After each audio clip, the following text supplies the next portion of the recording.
Olá, tudo bem com você? Eu estou aqui com meu amigo Josué Cardoso dos Santos. Josué tem uma história muito interessante de uma carreira inclusive brilhante, mas que começou de forma bastante humilde, e eu tenho certeza que você vai aproveitar bastante essa história. Você vai entender também que quando a gente tem Deus, a gente pode sonhar alto, e ao contrário do que alguns pensam, Deus, ele, quando está presente em nossa vida, em nossa carreira, em nossos estudos, ele é, eu diria assim, um fator de crescimento muito maior do que se não tivéssemos realmente a presença dele conosco.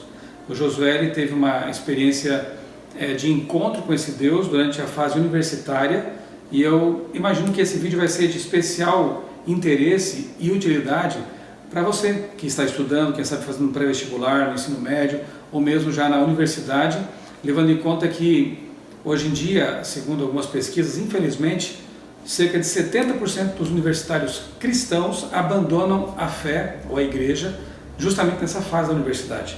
E eu acho que o Josué pode, quem sabe com a carreira dele, com a trajetória acadêmica dele, também nos dar alguns conselhos para que os estudantes possam enfrentar com convicção, com fé, com coragem, esse período especial da vida que é o período acadêmico. Mas vamos começar já lá de trás. Josué, conta para os nossos telespectadores um pouco da sua infância, né? Como é que foi ali, você nasceu em São Paulo, mas se criou, né, cresceu em Lorena, estado de São Paulo. Como que foi a sua infância ali naquele contexto?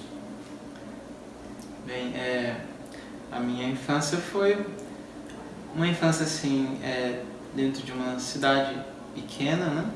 Lorena hoje tem um pouco mais de 80 mil habitantes, tinha menos naquela época, e foi assim, uma infância assim, não passamos fome ou coisas assim do tipo, mas sempre num ambiente que naquele período a cidade de Lorena, ela tinha muitos problemas sociais, especialmente em relação à criminalidade, e a gente podia ali crescer num ambiente com muitos perigos que a juventude tem acesso hoje, né? Drogas, armas, né? Criminalidade, crimes, né? Pessoas morrendo perto da gente, inclusive pessoas muito próximas a mim, amigos, perdi amigos, tudo mais, esse processo. E isso, além desse contexto todo social ao redor, eu por gostar de coisas diferentes, né? Ter um pensamento crítico desde pequeno, aquilo me fazia ser um pouco colocado de escanteio, né? Visto como um ETzinho.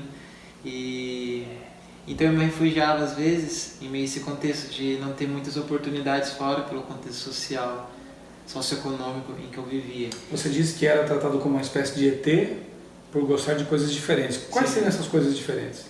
Uma das coisas que eu gostava muito é de ciências, né?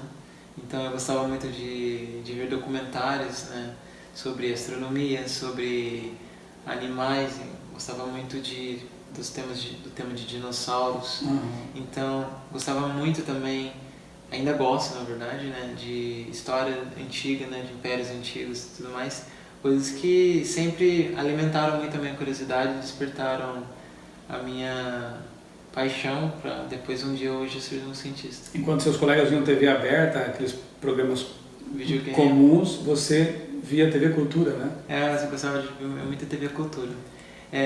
Tinha um dinheiro para comprar videogame, né, na época.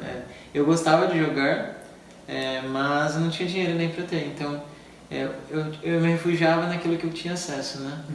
E quando eu ganhava uma vez eu ganhei do ex-patrão do patrão da minha mãe na época um livro que tinha mapas, bandeiras de países, tinha dados sobre a população, geografia, moeda. Então eu me deleitava em ficar estudando aqueles mapas, aquelas bandeiras. Eu chegou a um ponto que eu sabia a bandeira, capital, dados de população até de todos os países do mundo. Eu tinha 8, 9 anos, né? Eu me deleitava com aquilo. Também ganhei do padrasto da minha mãe um livro que tinha os grandes personagens da história universal. Pelo menos esse livro começava a partir de Buda e ia para frente, né? Ele até menciona ali nas primeiras páginas outros mais antigos, mas o detalhamento mais das vidas, um livro grosso assim que tem até hoje lá em casa, está guardado lá em algum local. E eu li todo esse livro, né? E fora que tem outros detalhes. Com que idade isso? Eu tinha uns 9 anos, 10 anos assim. E aquilo, história, geografia. E você vai perceber daqui a pouquinho que esse livro aqui foi providencial, né? Para o que vai acontecer no futuro, você já na faculdade. Realmente é interessante ver os caminhos que Deus vai traçando, né? As circunstâncias que Deus vai fazendo com que acabem determinando um caminho, né, para a gente. Esse livro guarda a informação, daqui a pouco a gente volta a ela, né? Sim. Mas continuando a nossa infância. E então eu me refugiava muito nesses tipos de materiais. E depois, quando eu fui crescendo um pouco, né, ali na fase da pré-adolescência... Sempre é uma criança curiosa de querer aprender, né? Mesmo com todo o cenário, o ambiente desfavorável que te rodeava. Tem até um relato curioso que uma vez eu tinha assistido alguma coisa que falava sobre camelos, dromedários e tudo mais, e uma professora na primeira série, eu tinha 6 para 7 anos, em torno ali de 7 anos, e ela estava comentando sobre animais e tudo mais. Ela falou da família dos camelos, dos camelídeos, né? E eu comentei sobre o dromedário, né? Que tinha um camelo que tinha uma corcova, que era da família. Ela brigou comigo, não me interrompe e tudo mais.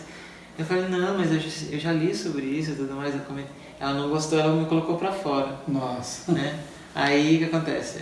Quando ela chegou em casa, ela procurou no livro, ela viu que eu estava certo. No outro dia ela como pedido de desculpa, ela fez um sorteio ali meio enviesado, né? Para que eu ganhasse um livro com vários cards de animais. Aí eu gostava muito de ler esse livro também de animais. Então o que eu tinha ali, eu me deleitava com coisas falando sobre a natureza. Mas assim, sempre uma coisa assim, por curiosidade, por hobby, mas nunca pensando que seria isso um dia possível na vida real no Brasil, na realidade que nós temos, porque a gente sempre imagina que são coisas muito distantes de nós. Né? Mas então a leitura desempenhou um papel importante, sim, né? No preparo desse terreno, tornando fértil para o que depois viria, né? Sim. Bom, você cresce ali, graças a Deus você não se envolveu com drogas, né? E mesmo estando ali entre traficantes, né? Oportunidades, você, graças a Deus, não se envolveu com isso, né? Nem com violência, nem com drogas. Aí chega o ensino médio, você já agora adolescente, né?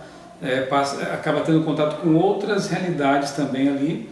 Fala um pouquinho pra gente sobre isso, né? A questão da música, leituras também, né? Que foram, assim, talvez um pouco perigosas naquele momento, né? Mas que muitos jovens estão sujeitos a isso aí.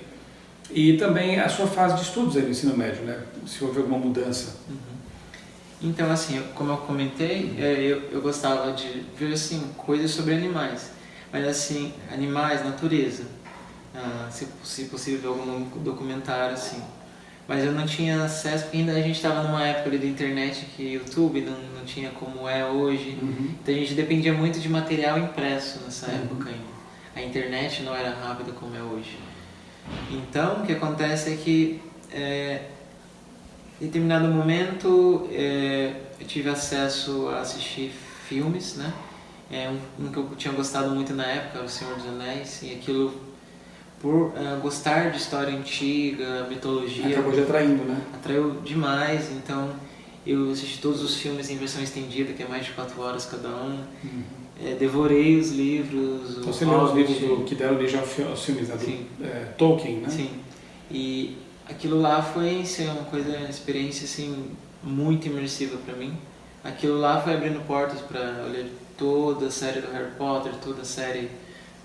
do Narnia, do C.S. Lewis, e depois eu ia para outra, estava caminhando até para ler algumas outras livros coisas. Em que a magia é muito forte, né? Exatamente. A mitologia também ali, né? Enfim.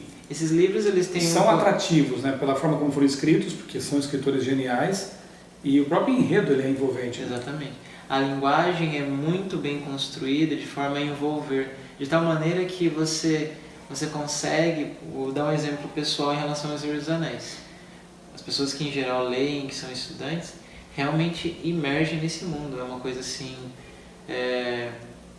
muito profunda. Eu cheguei ao ponto de começar a estudar a língua daqueles povos que foram criadas, né? Então assim, foi uma experiência bem imersiva, que de alguma maneira me ajudou a a ter o hábito de ler, mas por outro lado, no meu caso pessoal, incluiu algumas distorções em relação a como eu enxergava a vida, porque eu me refugiava às vezes nesse mundo imaginário para fugir um pouco das realidades de sofrimento que estavam ao meu redor, né? Então eu encontrava ali uma forma de alento, de fuga, que não ficou preso simplesmente em livros, mas também através de música. Antes de falar de música, deixa eu ver se você também passou por uma experiência semelhante à minha. Aliás, quando eu conversava com você antes, eu percebi que há muita semelhança, de certa forma, né, na nossa história, né, pregressa aí. Por exemplo, eu lia muito histórias em quadrinhos de super-heróis, Marvel, DC, e também livros de ficção científica. E eu me lembro que quando eu terminava uma dessas histórias em quadrinhos de super-heróis, ou mesmo um livro daqueles, eu achava a vida muito chata, muito enfadonha. Exatamente. Porque eu não tinha poderes, porque eu não podia viajar para outro planeta. Então, assim, aquilo me mantinha num mundo de sonhos irreal e fazia com que eu lidasse de forma menos realista com a vida que eu precisava viver, né? Você passou por isso também? Totalmente. Isso te atrapalhou de alguma forma? Porque tem gente hoje que acha que é inofensivo, né? Não, Sim. qual o problema? Você lê Harry Potter, você lê algum tipo de literatura fantástica, assim, isso não deve afetar tanto assim como se a vida do cristão pudesse ser estanque, né? Sim. Você trabalha a espiritualidade nessa área e essa outra separada aqui eu lido com a cultura. Mas parece que não é bem assim que funciona na prática, né? Uma coisa que é importante deixar claro, a fazer esses comentários não tem a ver com ser um cristão careta ou ter algum tipo de preconceito. A gente está analisando aqui questões que têm um impacto sobre a mente, nós queiramos ou não, né? E no meu próprio caso, o que você falou, eu passei exatamente por isso. Era uma forma de fuga, porque a vida não tinha sabor. E quanto mais eu me entregava a isso, menos sabor a vida tinha, né? Tanto é que eu passei a ser quadros de começo de depressão, sentimentos muito negativos em relação. E aí o que acontece? Uma vez que você alimenta isso, você precisa de coisas estimulantes. Onde que eu fui buscar esses estimulantes? No rock pesado, né? Então, porque às vezes a leitura me baixava e o rock jogava pra cima, então você ficava naquela... Uma gangorra emocional. Exatamente. Porque você quer encontrar... Você sabe que você tem que continuar vivendo. Então a vida não te dá algum sabor, então você corre aqui. Só que ao mesmo tempo, na busca desse sabor aqui, você tem que compensar de alguma outra forma do outro lado. Então assim, você fica meio tateando no escuro, procurando algo para se manter vivo e motivado para continuar caminhando. Mas às vezes você não entende exatamente as conexões de como aquilo está atuando na sua mente. Então às vezes fica bem abstrato, então você fica meio desorientado, né? Veja, eu não quero antecipar a sua história, né? Porque depois a gente vai chegar na fase da sua conversão, tem toda a questão da NASA, da Agência Espacial lá do Japão, enfim, tem umas coisas bem interessantes aí pela frente. Mas aproveitando esse momento que estamos discutindo a questão da cultura, né? Há pessoas, nós passamos por um momento de conversão, de mudança, né, em nossa vida, que fez com que nós percebêssemos que essas coisas, você gostava de música estilo rock mais pesada, eu já gostava mais do soft rock, né, rock nacional anos 80, mas o efeito era basicamente o mesmo também, meio que de fuga e envolvia emoções também nisso aí, obviamente. Mas tem pessoas que não passaram por isso, talvez tenham nascido mesmo no contexto cristão já, e acham que dá para conviver com essas coisas, né? Ao mesmo tempo que lê a Bíblia, lê Senhor dos Anéis. Ao mesmo tempo que ouve música sacra, também ouve lá uma música pop, rock ou coisa parecida. Dá para compatibilizar essas coisas numa vida de um cristão? Você acha que é possível? Bem, por experiência própria, eu não consegui, eu tentei compatibilizar, né? E uma coisa que eu prezo desde pequeno é uma consciência própria, né? Que pelo menos desde os 6 anos eu faço isso, que é analisar o comportamento humano para entender o comportamento das pessoas, de maneira que ao observá-las, para buscar as suas intenções, para melhor compreendê-las e lidar melhor com elas, ser um melhor amigo e tudo mais, para que esse processo de raciocínio desenvolvesse na minha própria história, uma coisa que eu sempre prezei é pela sinceridade, primeiramente comigo mesmo. não querer mentir a mim mesmo, não me sabotar. Ser honesto consigo. Ser honesto comigo mesmo. E acho que é uma coisa que todos nós precisamos ser. E eu tentei. Eu achava, justamente por achar que não tinha problema, eu tentei de todas as maneiras. Só que, uma vez que eu estava aberto à honestidade comigo mesmo, para ser honesto, não basta eu vou procurar fazer o melhor. Você monitora os efeitos sobre a sua vida das coisas que você faz. Porque se você é honesto, você vai procurar o melhor. E eu via que, em um determinado momento em que eu queria fazer algumas coisas melhores, aquelas coisas criavam bloqueios, desestímulo, né?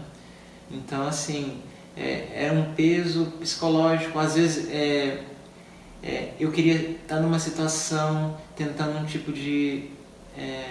demonstrar um tipo de sentimento, mas eu não conseguia, porque os meus sentimentos foram às vezes direcionados, acostumados numa outra direção. Então às vezes eu queria demonstrar um pouco mais de paciência, um pouco mais de compaixão, mas às vezes eu estava tão insensível por uma quantidade excessiva de hiperestimulação, da qual experiências mais simples da vida ficam insossas, né? Ficam insossas, você não tem prazer, parecem chatas, né, na linguagem popular. E aí o que acontece? Você queria coisas que envolviam muita adrenalina, que é um dos motivos de eu estar envolvido. Era uma fuga, né? A violência das músicas, a agressividade e tudo mais. Tudo isso tentava compensar essa vida sem ação, sem energia, sem vida, que foi pintada assim justamente por causa das leituras. Então é uma coisa assim, não tem como você desassociar, porque a nossa mente, ela se acostuma ao estímulo que ela é dada. Então se a gente acostuma ela com coisas que são fora da realidade, a própria realidade se torna distorcida. Daí porque pode virar um vício também, né? Porque a estimulação cerebral nesse caso aí, envolvendo neurotransmissores, né? Exatamente. Dopamina, dopamina nesse caso, né? Ela vai acabar realmente viciando, né? Nesses aspectos negativos da realidade, quando poderia se acostumar com coisas que são positivas, né? Sim. Eu também queria que você entendesse que nós não estamos aqui satanizando todos os elementos da cultura, né? Nós temos aqui discernir. E eu creio que há muitos textos bons na Bíblia que nos ajudam nesse processo, né? Por exemplo, Romanos 12, verso 2, não vos conformeis com este mundo, mas transformai-vos pela renovação do vosso entendimento. Filipenses 4, 8, né? Tudo que é puro, honesto, de boa fama, se há alguma virtude, seja isso que ocupe o vosso pensamento. Então eu acredito que a Bíblia traz diretrizes muito válidas para que a gente possa separar, discernir mesmo, né, em nossa cultura aquilo que é edificante e desprezar aquilo que é, no mínimo, vazio, né, de sentido e que, muitas vezes, pior do que isso, né, é viciante e acaba criando uma mentalidade até doentia, né? No meu caso, tinham dois problemas. O vício, que acaba se criando, na verdade três, né? A distorção da realidade, que você começa a perceber a realidade de maneira distorcida. E um terceiro, que era a dificuldade que isso causava e um peso para que eu desenvolvesse um caráter mais nobre. E porque ao analisar a vida de Jesus, teve nesse processo da adolescência, fui conhecendo um pouco mais, me aproximando um pouco mais, conhecendo um pouco mais da vida de Jesus, nesse período ainda católico, né? Mesmo ali eu buscava aprender mais e mais sobre isso. E o que acontece é que aquilo lá me distanciava da doçura, da pureza, da gentileza, da nobreza de palavras. Eu não conseguia exercer para com as pessoas esse tipo de sentimento, esse tipo de naturalidade, né, com as crianças, né, que eu não ligava, né, eu achava enfadonho, né, estar ali. Então eu não conseguia, eu ficava, nossa, mas como que é possível ser assim? Deve ser tão maravilhoso ser como ele, ter uma paz, né? E aí eu pensava, mas se eu estou cantando aqui uma coisa agressiva, violenta, eu estou lendo uma coisa siga o seu coração, mas aí a Bíblia fala sobre a racionalidade, a importância de nós dominarmos os nossos sentimentos, tomar decisões. Isso é científico, né? A neurociência fala a importância do inteligência emocional, né? Conceitos desse tipo. Mas para você poder desfrutar totalmente disso, você tem que desligar a sua razão. E aí a Bíblia adverte, né? Não porque a Bíblia seja Deus é um Deus do contra e nos quer tirar. Pelo contrário, são conselhos inteligentes para que nós tenhamos uma vida mais inteligente e que nos produza frutos bons, né? E Jesus falou de uma vida em abundância, né? Exatamente. Porém uma vida simples e de sentir alegria nas coisas simples da vida, não precisar de estímulos artificiais, né? Josué, eu sei que esse assunto aqui é bem legal, Sim, claro. bem interessante e dá pano para manga, né? Mas eu não queria perder a chance de tocar nisso, porque você também viveu isso como eu. Mas voltando assim à sua história, aí chega o ensino médio e você tem a oportunidade de cursar, como ninguém antes em sua família tinha feito, né? E nem na sua comunidade, tanto que você virou um mito lá, né? Um curso superior, de fazer uma faculdade. Como que foi essa oportunidade? Fala um pouquinho dessa porta que se abriu para você. Então, o que acontece é que na escola onde eu estudava, nós recebemos a visita ali de pessoas da Universidade Estadual Paulista, a Unesp, né? E naquele ano eles estavam dando 4 isenções de provas, né? Ou seja, escolheriam 4 estudantes com as melhores notas para poderem fazer o vestibular de graça.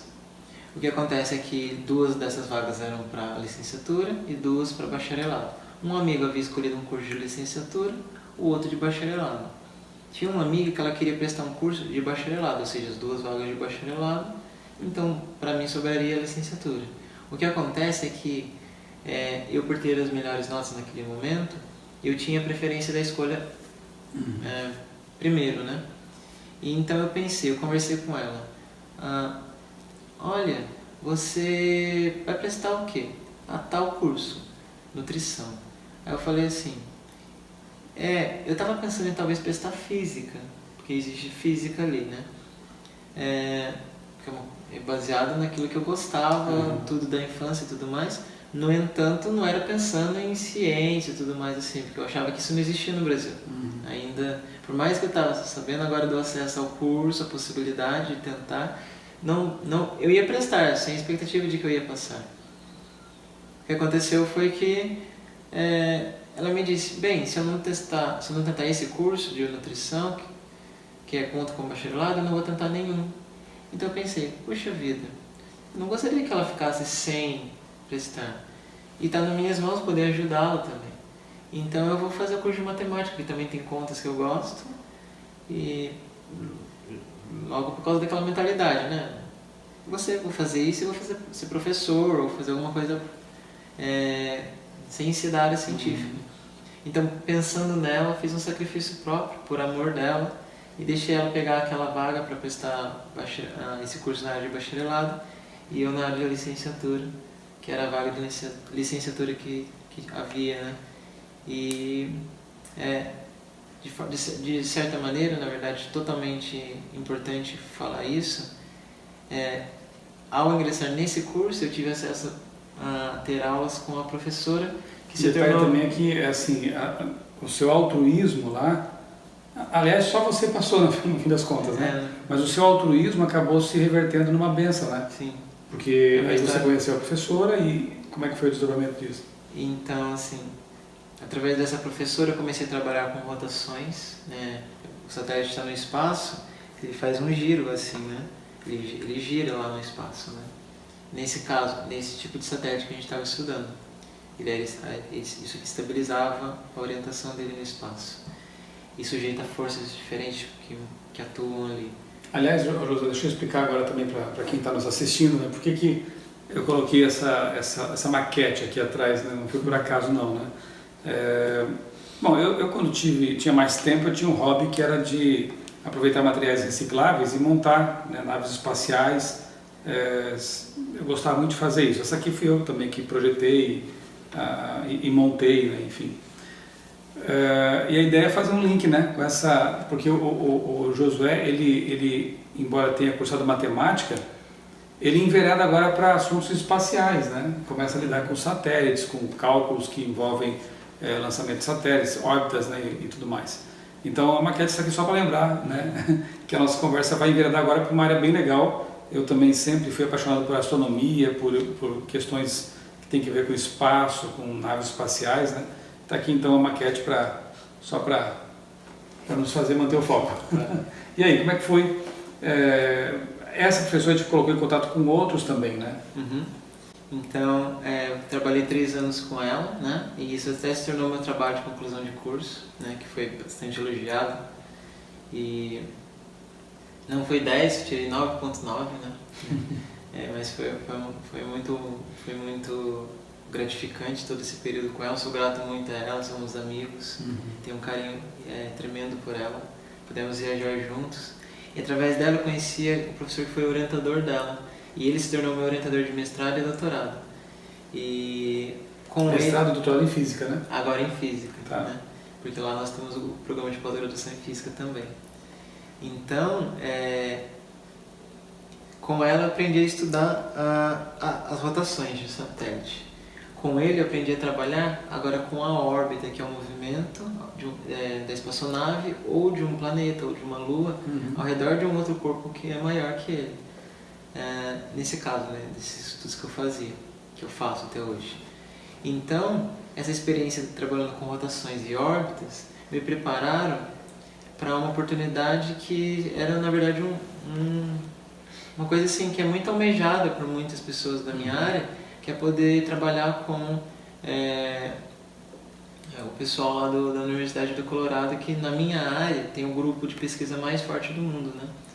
Então, e assim, eu estava aqui no Brasil, não sabia de nada, eu só estava fazendo o meu trabalho. O que aconteceu foi que o meu professor, meu orientador, ele trouxe um cientista do exterior que veio colaborar com as pesquisas aqui no Brasil, e era o meu momento de tentar uma oportunidade no exterior, né? Fazer o que a gente chama de doutorado sanduíche, que você já fez as disciplinas em geral e depois a sua pesquisa você vai fazer parte dela desenvolvendo no exterior. Isso era o final era meio do segundo ano. Então eu poderia ficar um período e voltar com bastante antecedência, para o doutorado isso em torno de 4 anos. E por causa disso, ele me apresentou para esse pesquisador e falou: você sabe alguém que o Josué poderia estar tentando procurar para poder estar trabalhando? Ele falou que sim, e através desse contato, na verdade ele perguntou assim, com qual áreas ele já trabalhou? Bem, ele trabalhou com rotações, com professora, agora trabalha comigo aqui. As duas que precisavam lá. E falou assim, então, tem um projeto que a gente está querendo desenvolver, que a gente já tem trabalhado, que é rotações e órbitas juntas, uma afetando a outra. E depois eu pôr em contato com as pessoas, através desses contatos eu acabei indo justamente para aquele laboratório nos Estados Unidos, né, na Universidade do Colorado em Boulder, e também trabalhei justamente com o cientista que, pelo menos na minha área, é o maior especialista do mundo nesses tópicos. Então eu estava aqui quieto, não imaginava que isso poderia acontecer. É um sonho para muitos trabalhar lá e morar nesse local que tem uma das melhores qualidades de vida dos Estados Unidos.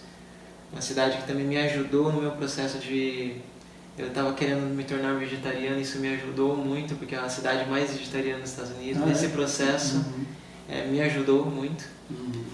Então assim, eu pude morar ali numa cidade que representa uma região que eu assistia nos documentários, né, com vida selvagem, bisão, cervos, coisas assim fantásticas eu pude ali viver, conhecer as montanhas, a neve e tudo mais, ursos, né?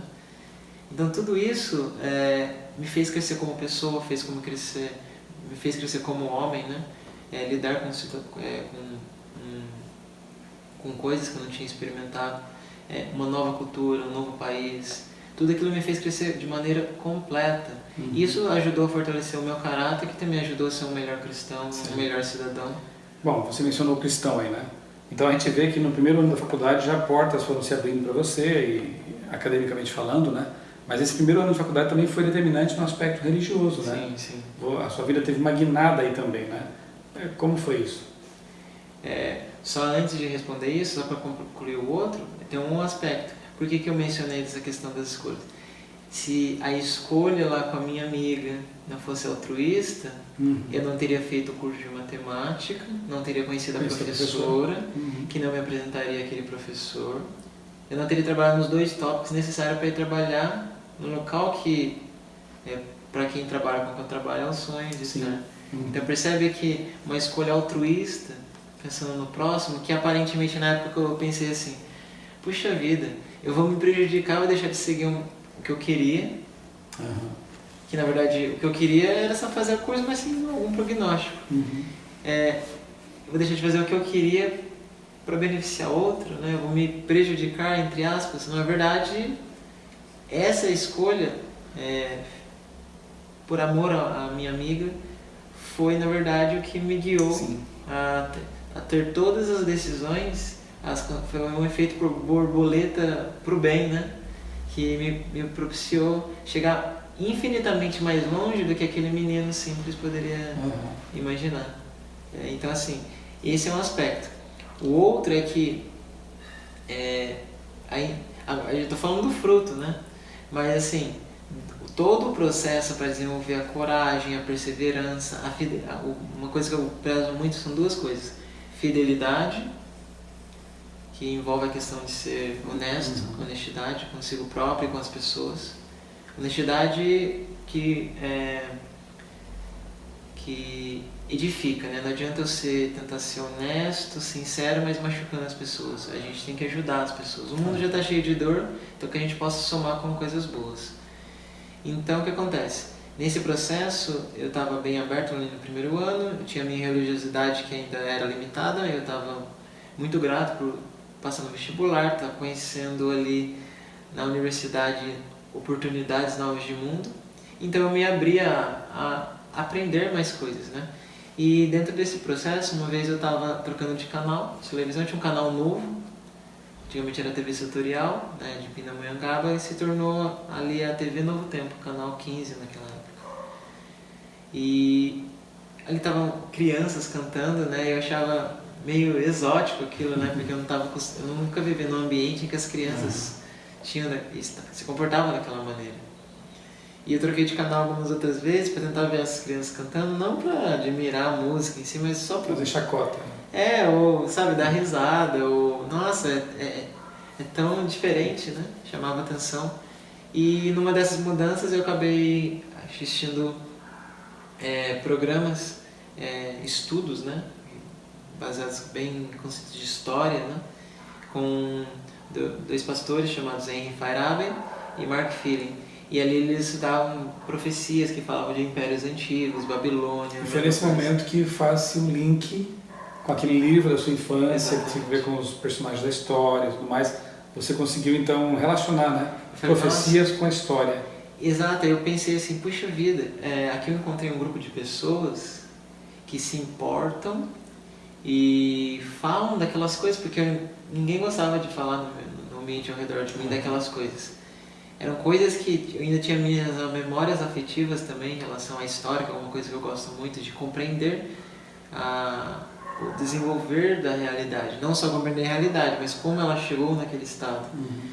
Então, aquilo lá eu vi que as informações que eles transmitiam ali, na história, Nabucodonosor, Ciro, Alexandre o Grande, Império Romano, César, Augusto e tudo mais, aqueles dados eram exatamente o que eu já tinha estudado e que eu gostava muito, mas que estava uma informação lá armazenada.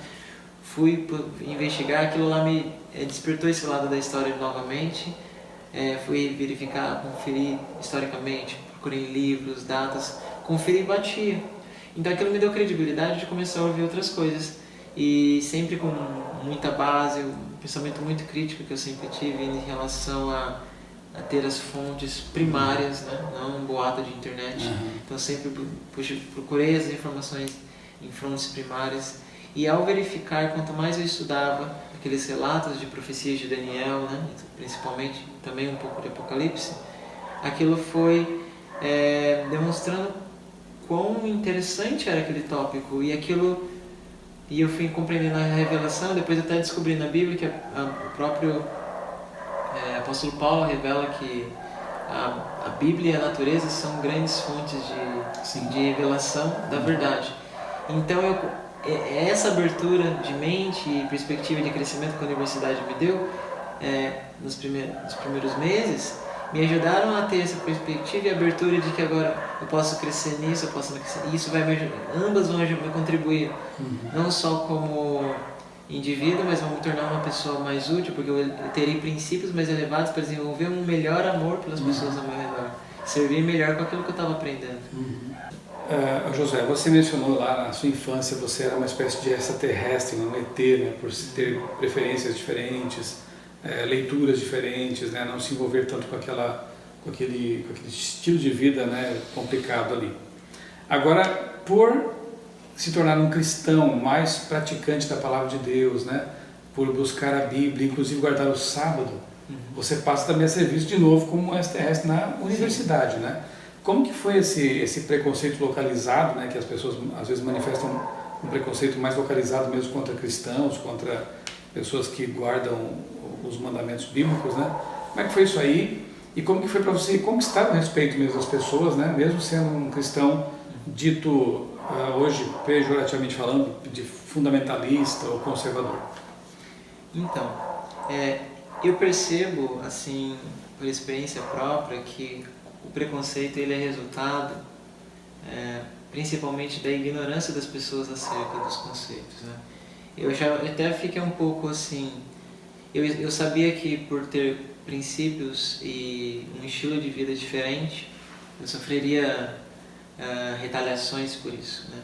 Porque apesar de a universidade proclamar que é um ambiente das ideias, da abertura, infelizmente muitas pessoas não respeitam isso e só aplicam isso para um lado e não para o outro, né? Então, abertura e oportunidade para todos tem que existir. Então, houve sim preconceito em relação à fé que eu possuí agora, né, do sábado, né? Sim, porque o Josué, depois de estudar a Bíblia com Feyerabend e pastor Mark Finley, né, recebeu mais estudos também depois na igreja adventista e acabou abraçando a fé adventista, né? Tornou-se um guardador do sábado, alguém que aguarda a volta de Jesus, enfim. E então essa sua mudança que não foi bem aceita por algumas pessoas, né? Porque as pessoas acreditavam que eu, por guardar o sábado, eu estava colocando em risco a sua carreira, minha carreira, porque se privar de oportunidades, né? Porque eu já tinha começado as pesquisas, né? Então as pessoas, você vai estudar um dia menos, a gente precisa estudar bastante. E você vai reprovar por falta, você vai reprovar porque você está perdendo as aulas, você está perdendo conhecimento. Assim, eu não critico quem achou isso por um lado, porque algumas das críticas não foram assim no sentido maldoso, foram realmente real preocupação, que eu valorizo o amor que alguns deles tiveram, mas a partir do momento que eu expliquei, eu não tinha muito o que dizer. Eu tinha que fazer a minha parte e o tempo ia demonstrar se eles estavam corretos ou não. O detalhe é que isso que você está falando agora aconteceu antes de você ir para os Estados Unidos. Sim, isso foi em 2009, quer dizer, né? Ao contrário do que diziam, que sua carreira seria prejudicada, você perderia oportunidades, você ganhou. Exato. Deus, ele possibilitou que você pudesse ir para o melhor laboratório do mundo, depois teve experiência no Japão também, né? Sim, eu já vou contar isso. A experiência nos Estados Unidos foi de 2015 a 2016 e no Japão em 2017. A gente está falando agora dessa primeiro momento de luta, que foi para mim um teste também, né? De renegar ou não aquilo que eu acreditava. E serenidade. E o que acontece? Naquele ano, justamente em que eu tinha mais disciplinas, eu tinha 4 disciplinas, eu terminei o ano como ganhando, não só não reprovei, como eu terminei o ano ganhando, poucos meses depois, um prêmio de que eu tinha tido as melhores notas de toda a turma, justamente no ano em que eu fui mais desafiado, né? Que foi até nesse ano, depois, em 2009, né, que eu acabei me batizando e me tornando adventista do 7º dia. Então, assim, eu não gosto de brigar com as pessoas, debater com elas, eu respeito as opiniões das pessoas. Então, elas às vezes discordam de mim, o que eu posso fazer é seguir a minha vida, ser fiel àquilo que eu acredito, Dialogar respeitosamente. dialogar respeitosamente. Eu sou um adepto, José, acho que você também é, né, de 2 Pedro 3,15, né, em que o apóstolo diz assim: estejam preparados para dar a razão da esperança que há em vocês, mas façam isso com mansidão. Exato. Né? Eu acho que a mansidão, a educação, o respeito, né, devem sempre permear nossas relações e nossos diálogos com pessoas que pensam diferente. Né? Sim, e o princípio da liberdade, de nós respeitarmos as opiniões das pessoas, é o princípio do que está por trás do amor. Né? Então, independente das opiniões que as pessoas tinham, mesmo às vezes ácidas e maldosas, eu sempre as perdoei e eu sempre a respeitei. E eu segui o meu caminho e o que eu tivesse a responder ou não ia mudar nada em relação a responder tudo, as críticas e tudo mais, os preconceitos, não ia mudar. E eu também não tinha que economizar as minhas energias, porque eu estava envolvido em tantas coisas, eu tinha que economizar as minhas energias e focar em construir aquilo que agora, podendo sonhar grande, aprendendo a sonhar grande, eu ia precisar de todas as energias concentradas naquilo para construir esses sonhos grandes. Um desses sonhos aí, quer dizer, uma das coisas grandes que aconteceram na sua vida também, além de Estados Unidos e Japão, né, pesquisas e prosseguimento dos seus estudos, foi se tornar embaixador da NASA, né? Que história é essa, José? Você é embaixador da NASA? Eu sou embaixador da missão Osiris-Rex, que ela está visitando um asteroide nesse momento, né? E então, como uma nave espacial, ela está em torno do asteroide Bennu e eles estão fazendo vários estudos, então estão medindo a massa, a forma dele, e um dos objetivos eles vão pousar nessa nave espacial, nesse asteroide, vai coletar amostras da superfície e vai trazer de volta para a Terra. Primeira vez, né? Vai ser a primeira vez que os americanos vão fazer isso. Os japoneses já fizeram isso na década de 2000, né? Com a missão Hayabusa 1. Agora temos a Hayabusa 2 em paralelo com a Osiris-Rex, em que as duas vão coletar materiais de asteroides e vão trazer de volta para a Terra. Pegando um gancho, né, disso, é similar à minha experiência no Japão, porque no Japão meu trabalho era contribuir com a missão que vai fazer a mesma coisa que essa, só que não num asteroide, mas numa das luas de Marte, que é Phobos, que foi na Agência Espacial Japonesa essa experiência, que foram as portas abertas justamente pelas escolhas que foram feitas antes. Então, boas escolhas abrem portas para outras boas escolhas. E qual o princípio dessas boas escolhas por trás? Vou fazer o melhor possível. Eu vou me dedicar, vou pôr as minhas energias. Os nãos da vida nós já temos. Nós temos que lutar pelos sims. Né? E é aí o que acontece. Então hoje você é quem populariza no Brasil essa missão. A missão Osiris-Rex. A missão Osiris-Rex. Então eu até recebi a notícia que eles me escolheram como embaixador no dia do meu aniversário, dia 22 de outubro de 2016. Eu estava lá nos Estados Unidos, né? Então eu fiquei muito feliz, né? Então o que eu faço com esse trabalho de embaixador? Eu posso falar pela missão, eu divulgo em escolas, universidades, para inspirar sonhos, né? Porque a ciência espacial ela tem esse apelo a coisas filosóficas humanas, né? O espaço ele apela muito.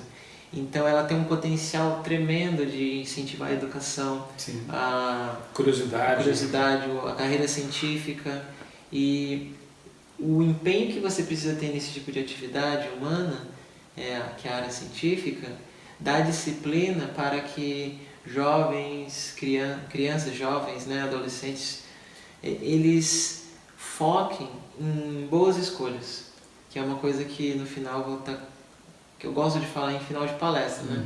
A importância das escolhas. E essa oportunidade de estar envolvida com a Osiris-Rex mostra que o objetivo é enfatizar, eu anexo a minha própria história, eu junto a minha própria história, de que um menino lá de um bairro simples, né, de uma cidade pequena, pode hoje estar falando e estar envolvido com grandes projetos que não são para exaltação das pessoas em si, mas é para demonstrar que nós podemos fazer coisas grandes pela sociedade, pela humanidade e para Deus, né? Porque eu acredito que tudo que a gente faz de bom para alguém a gente está fazendo para Deus, porque Jesus ele disse que todas as vezes que a gente der um copo de água fria, acolher uma pessoa na rua, todo ato de bondade que a gente faz, alguém está fazendo a Ele. Todo ato de maldade também é a Ele, né? Porque Ele diz que são filhos dele, né? Então a criança, o jovem, o adolescente, o universitário, o estudante que esteja nos acompanhando agora pode também sonhar alto? Totalmente. Sonhos são alcançáveis? Completamente. A questão é a perseverança em manter esse sonho, em lutar por esse sonho. Tem a ver com... sonhar de braços cruzados não adianta. Exatamente. Eu não acredito assim em sorte. Eu acredito na... Nós não acreditamos nisso, né? Exatamente. Eu acredito na providência encontrando o preparo. Né?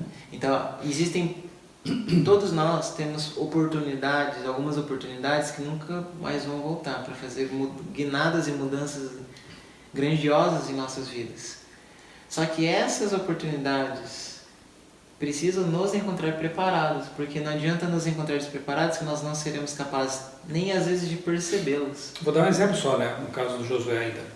Ele não sabia se ele iria um dia participar de pesquisas fora do Brasil, né? Mas mesmo assim, ele estudou inglês, por exemplo, né? Se preparou para que, se eventualmente isso acontecesse, ele estaria pronto. Eu acho que na vida espiritual também tem que ser assim, né? A gente não sabe o que Deus vai fazer conosco, de que forma Ele vai direcionar a nossa vida, mas podemos nos preparar para qualquer eventualidade, estando sempre bem fundamentados na Bíblia, estudando a Bíblia. Estudar uma língua é importante também, né? Vale a pena. Você não sabe se você vai ser chamado a ser missionário, quem sabe, num outro país, né? Então, isso que ele está dizendo é muito importante, estar preparado para que, quando a oportunidade chegar, você possa ser a pessoa escolhida, né? Direcionada para aquilo ali, né? Isso, a gente tem que estar disponível, né? Porque não adianta falar, estou disponível, mas estou despreparado. Se eu estou despreparado é porque eu não me preocupei realmente... De ser realmente disponível. Exatamente. E aquela questão, o princípio por trás da excelência é servir, né? O cristianismo ele nos ensina da importância de servir. Jesus ele nos deixou o exemplo que ele veio servir, né? E que não há maior amor do que dar a própria vida pelo semelhante.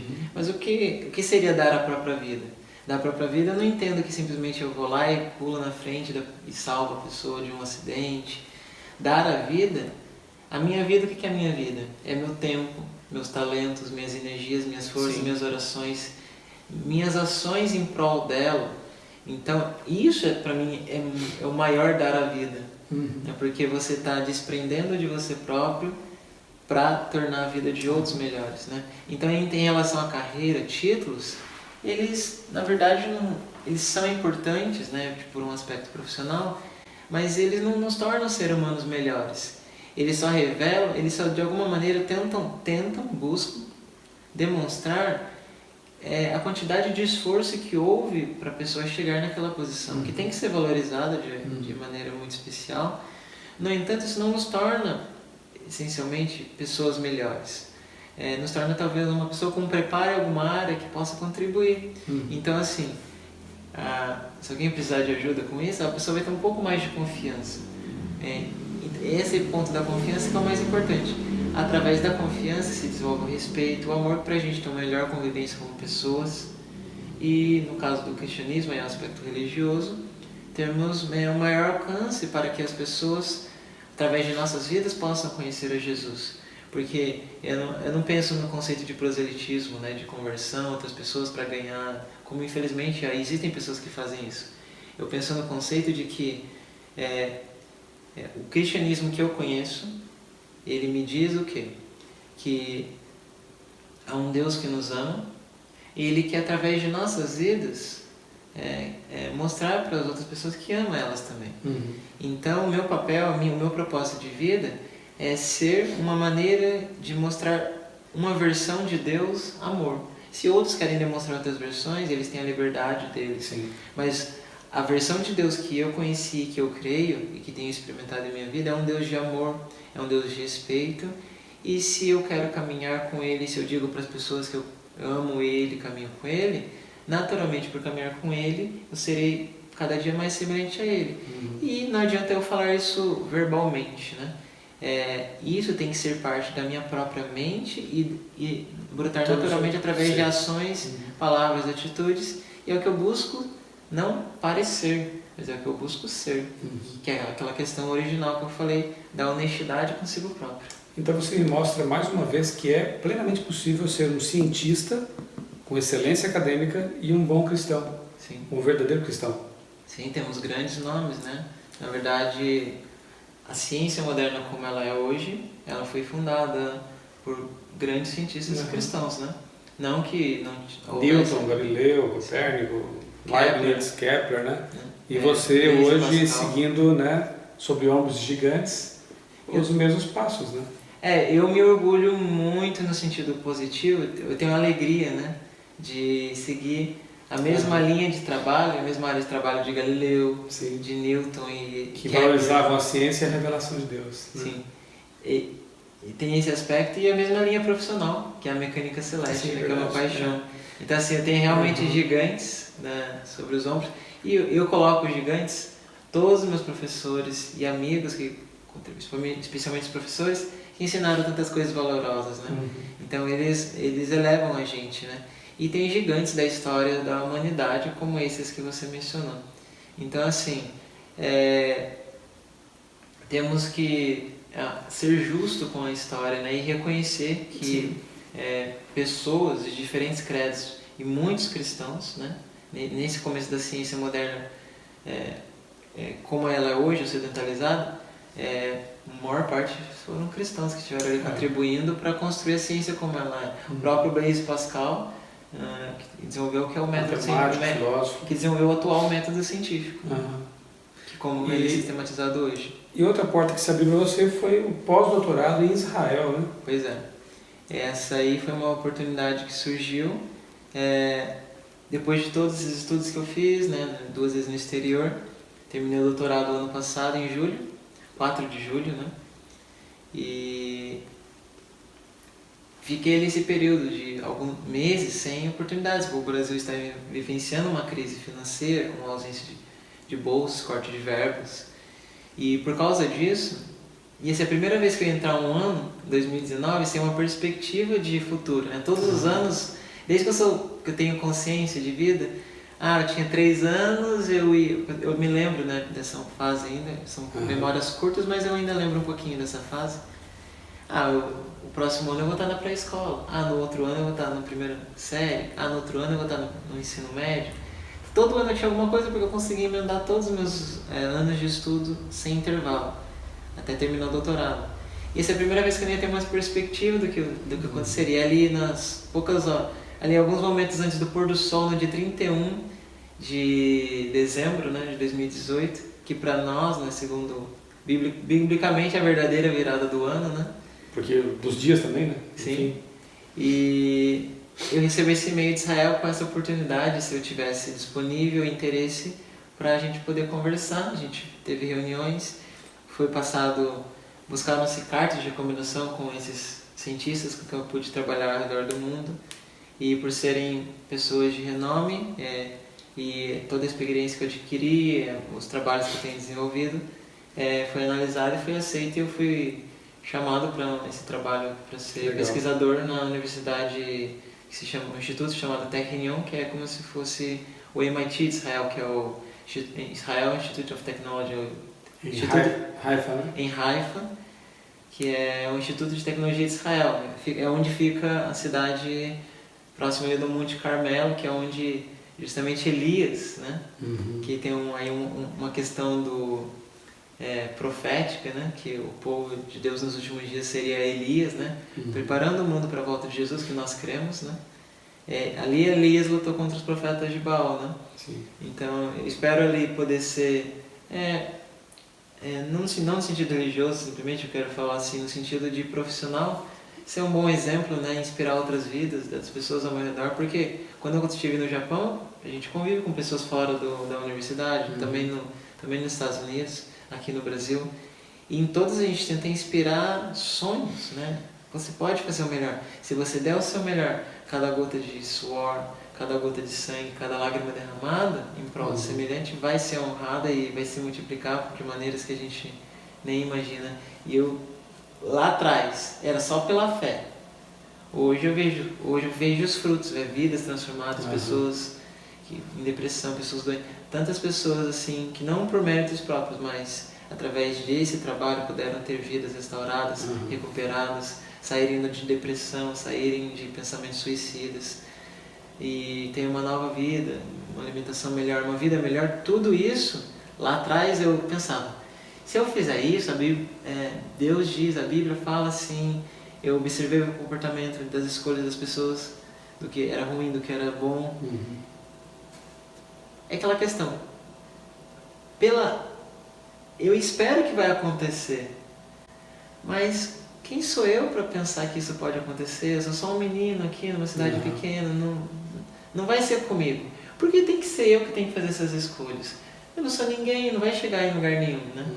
Mas Deus não importa quem você seja, Ele vai te usar. Importa que você vai ser, né? Então, e uma coisa importante também que eu percebi na sua trajetória é buscar sempre o melhor por onde passar, deixar um rastro positivo, né? Porque esse professor pesquisador de Israel, ao buscar referências suas, ele encontrou boas referências. Sim.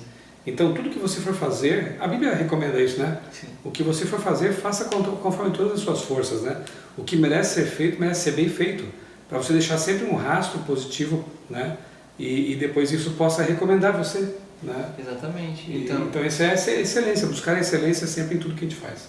Isso, dar o seu melhor. O nosso dever conosco mesmos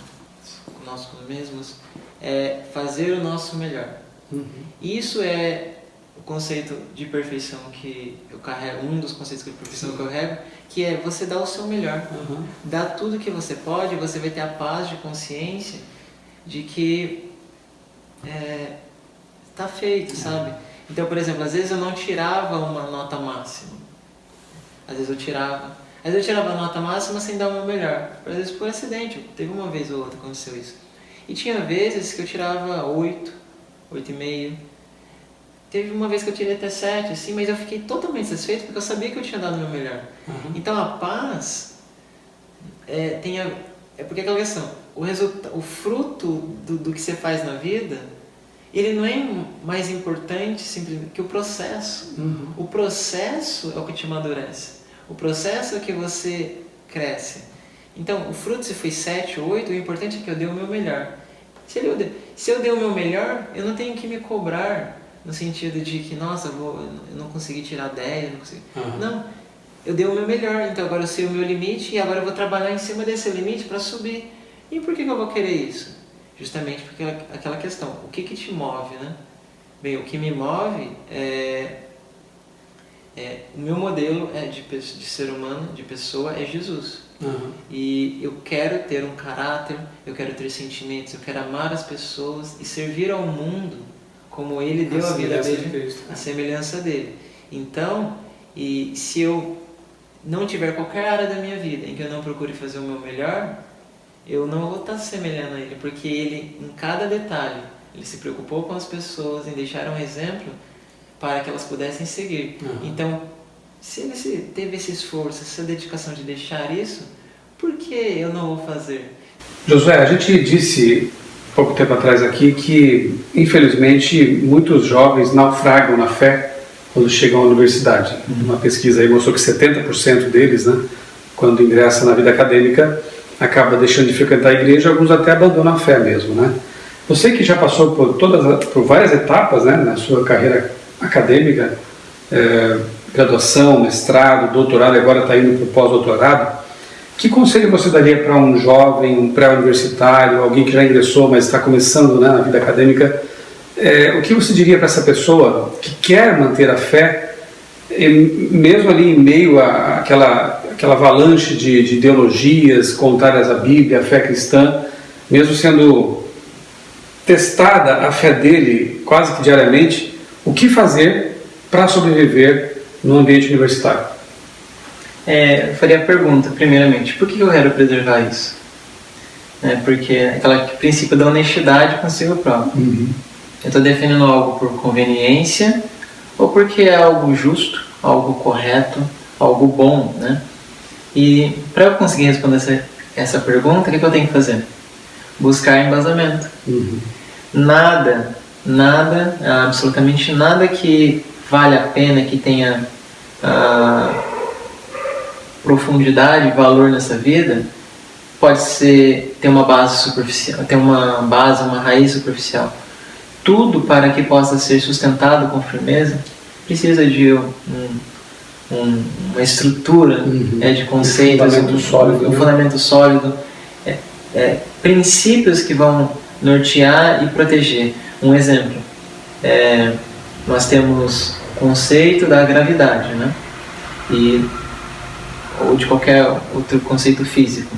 Como que a gente defende, crê e usa esses conceitos? Por que eu tenho a convicção de que aquilo vai funcionar? Porque eu tenho o conceito e eu construí através de experimentos, evidências, argumentos, testes, busquei fundamentação, e essa fundamentação formou-se a barreira protetora daquela ideia de gravidade ou daquele outro conceito físico.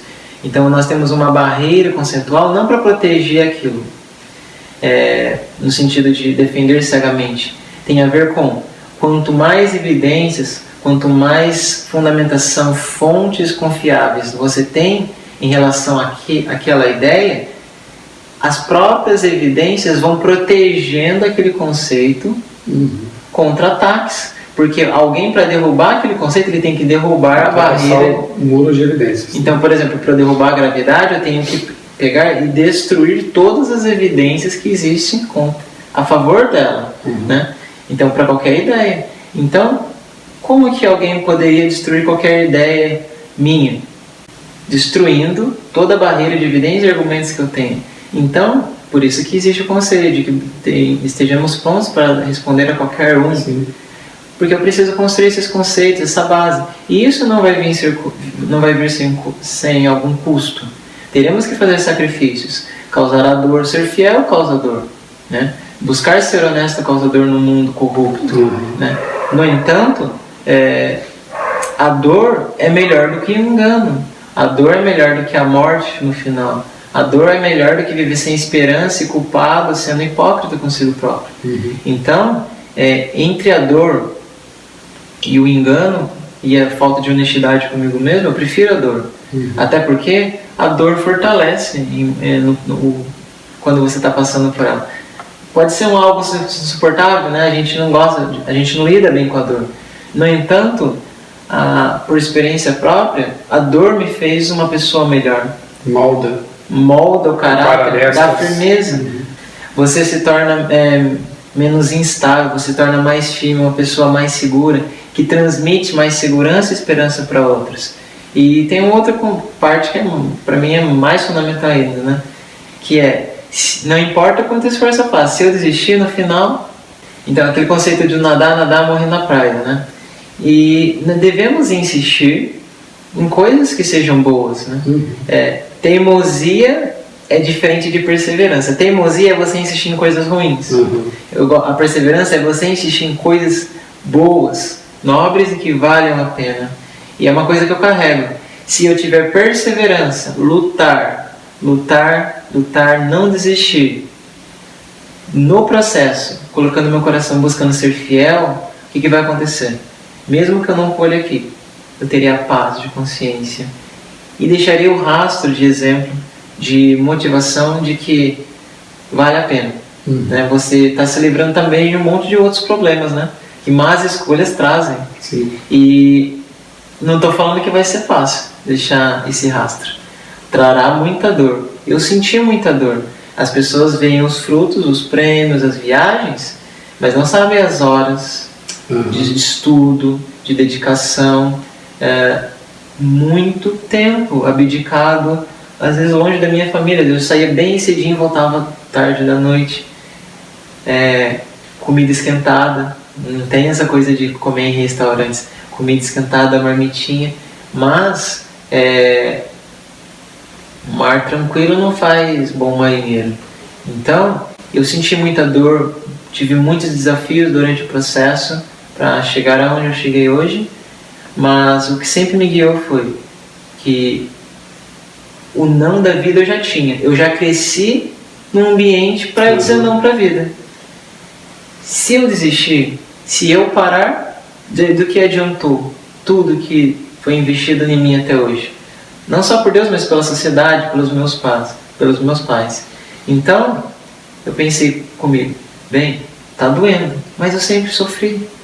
Então, a dor vai passar. Mas se eu desistir, vai ser para sempre e tudo foi em vão. Então, guarde isso com você. A dor é passageira, desistir é para sempre.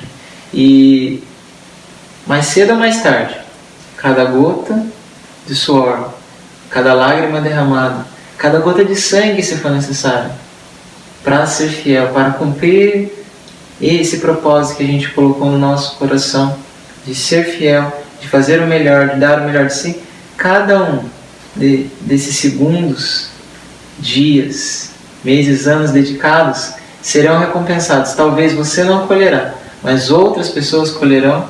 E na nossa crença, né, quando Jesus voltar e demonstrar os frutos do trabalho, nós teremos, assim como ele teve, nós teremos o prazer de ver que valeu a pena tudo aquilo, né? E não haverá maior satisfação, porque é de ver quantas pessoas nós pudemos contribuir no processo, às vezes anonimamente, às vezes pelo exemplo e inspiração, porque eu acho que aí é o ápice desse caráter que eu busco ter, que é quando você tem o impulso natural de amor ao próximo e ver pessoas salvas, pessoas com vidas melhores por causa dessas escolhas, não pode trazer maior felicidade, maior presente para alguém que atinge esse nível. Então, eu não estou satisfeito enquanto o meu caráter naturalmente não tiver isso. E é por isso mas eu não posso esperar que atinja esse nível. No processo, eu busco moldar o meu caráter e deixar o rastro. E lá na frente, com o caráter moldado, eu poderei desfrutar com prazer da alegria do rastro que eu pude deixar de exemplo e inspiração para outras pessoas. Ok, você falou também do preparo intelectual, do erigir muros de evidências, né? Eu quero recomendar para você, no meu blog tem um banner com a inscrição, você precisa ler. Há uma relação de livros ali que com certeza vão ajudar você, pré-universitário ou já universitário, a desenvolver uma cosmovisão cristã capaz de interagir depois com essas ideologias que vão rodeá-lo, né? Rodear você, e vão ajudá-lo com certeza. Livros que falam de filosofia, de apologética e que são muito úteis nesse processo. Tem um preço a ser pago, né? E no mínimo esse preço envolve estudo, preparo, para que você possa realmente estar apto para encarar esses desafios, tá bom? José, muito obrigado pela sua disposição, obrigado a você que nos assistiu até agora. Espero que essas nossas palavras e essa gravação, esse vídeo, sejam de alguma utilidade para você, no sentido de estimulá-lo a buscar sempre a excelência e a ver que há exemplos como o do Josué, né, de superação, de busca por sonhar alto e realizar esses sonhos, né? Isso é possível para você também. Que Deus abençoe você grandemente, e você, né, Josué, na sua carreira acadêmica, nos ambientes em que você estiver, que a sua luz possa brilhar com bastante intensidade. Um grande abraço para você.